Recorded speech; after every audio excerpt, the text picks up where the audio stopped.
Grabe ka naman, Mercader. Parang kinuha mo na lahat ng award. Ikaw ang best captain. Isa ka pa sa Mythical 5 at ikaw ang season's MVP. So, ano ang masabi mo? At ikaw ang ginawaran na season's MVP. Yun, maraming salamat ako sa Panginoon kasi binigyan niya akong lakas na yun, sa bawat laro na ginagawa ko. Nakuha ko yung basic. Sana ngayon, makabawi ako ng second half. Okay. Then, maraming salamat sa lahat na sumusuporta sa NDBN.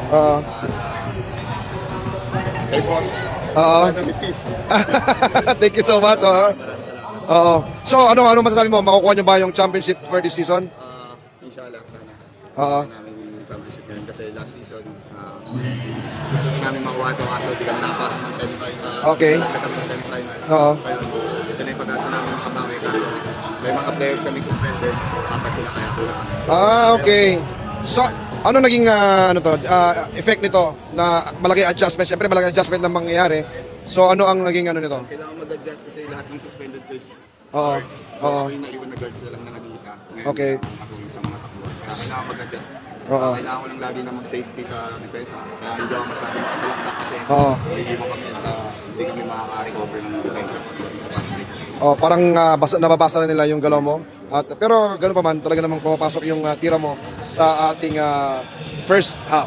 Tama? So, ano ang ating asahan sa Sports Corner? Ngayon, nasa sa sports corner, naka-big sale kami. Oo. Hanggang December 29 yan, kung gusto nang gumalaw doon, marami kaming branches.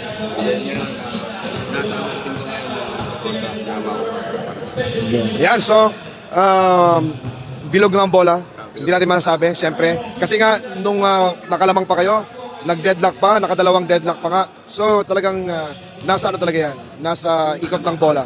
Yun. Right? Congratulations once again ang ating best captain. Grabe. At ang season's MVP at ang, ano ba yung isa? Mythical 5 pa. Alright. Congratulations once again, Mercader. Okay? Thank you.